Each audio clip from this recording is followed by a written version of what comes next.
Padre, nagmamakaawa ako. May sakit ang aking anak. Kailangan ko ang aking sahod. 3 buwan! 3 buwan na akong walang sahod.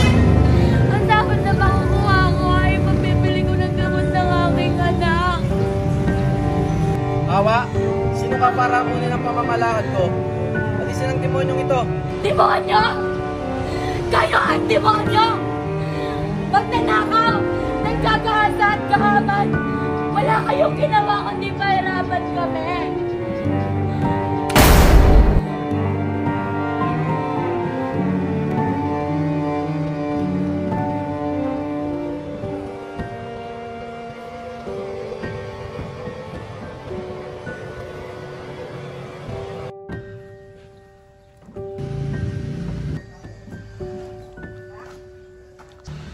Nasaan ang masador nyo?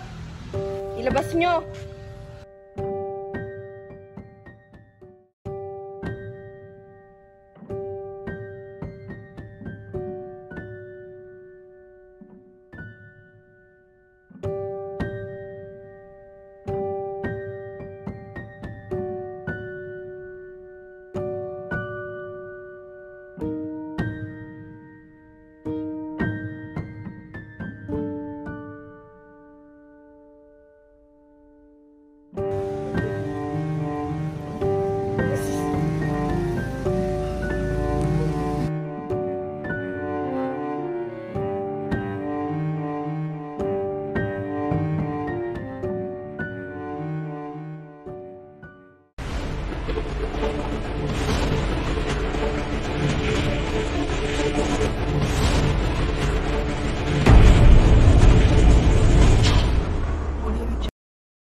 Alam mo ba, magaganap na ngayon ang unang pagpupulong ng mga pinuno sa Katipunan. Kung sa pagandang ito ay makamit natin, ang kapayapaan handa ang magbuwis buhay. Para sa bayan, para sa bayan.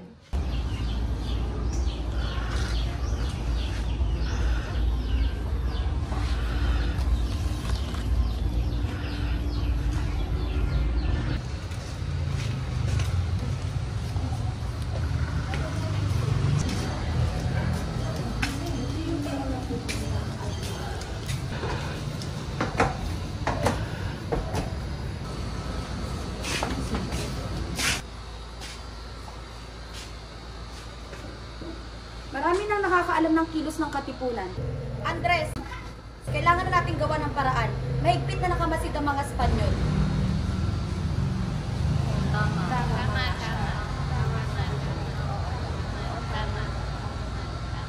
Kung ganon, mas mabuting umalis na tayo dito upang ang ating sama na hindi matuntun ng iba.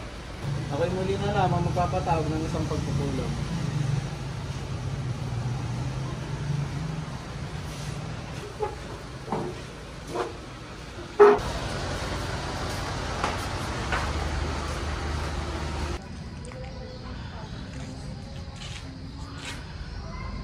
Ang lahat ng pinuno ay naririto upang magbigay ng mahalagang desisyon tungkol sa pag-aaklas laban sa Espanya.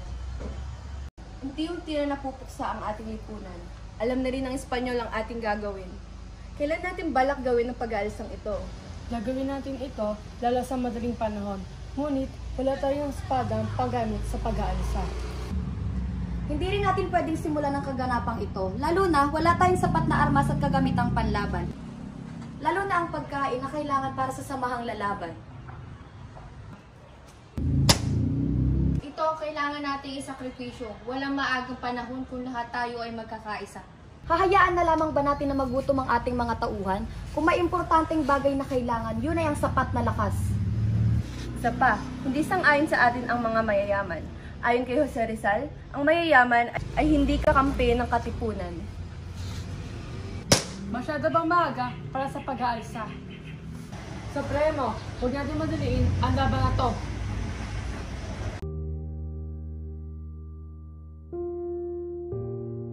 Sandali, mga anak ng bayan, mga magigiting na anak ng bayan. Dumating na ang panahon para tayo magdesisyon. Alalahanin na lamang natin ang ating mga kapatid na binali sa bagong bayan. Ito ang panahon tayo magdesisyon kung ano ang dapat nating gawin. Kung babalik tayo doon, papaslangin lamang tayo ng mga Kastila. Alam na nila ang ating samaan. Ang putok ng kanilang baril ay nakatutok sa ating katawan. Kung hindi natin sisimulan ng pag-aalsa, kailan pa tayo ay may kakayaan na baguhin ang ating kapalaran. Kaya kailangan na natin magdesisyon. Ano ang mga desisyon ninyo? Lalaban tayo! Lalaban tayo! Lalaban tayo! Lalaban tayo!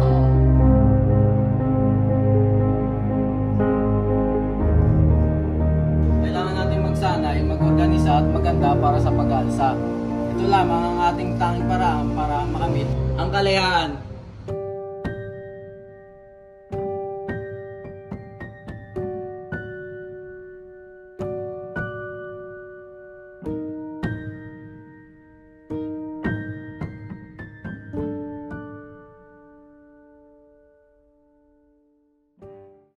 Ang kinabukasan ng mga susunod na henerasyon ay bahagi ng ating responsibilidad. Tayong mga nauna, tayo na may lakas, tayo na may kakayahang lumaban, tayong makapagbibigay ng kalayaan na nararapat sa kanila. Malaki ang tiwala ko sa iyo, Andres. Bilang ina ng katipunan, pinapaubaya ko sa iyo ang desisyon na gawin kung ano ang sa tingin mo ang nararapat. Napakarami na ang mga nambibiktima ng Espanya. Mas marami pa ang mamamatay kapag hindi natin pinigilan ang kanilang mga pang-aapi. Sa labanang ito, susugal natin ang ating mga buhay sa panganib. Ilang araw mula ngayon, sa gabi ng ika-29, isimulan natin ang revolusyon.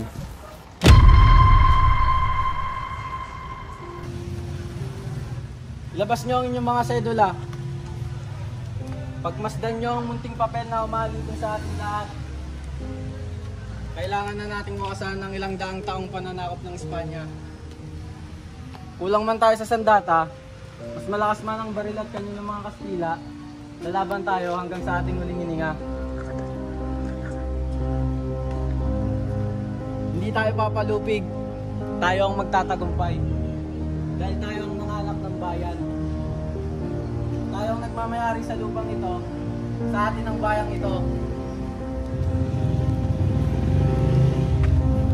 Gunitin nyo ang mga sedula nyo. Mabuhay ang katipunan! Mabuhay! Mabuhay ang revolusyon! Mabuhay!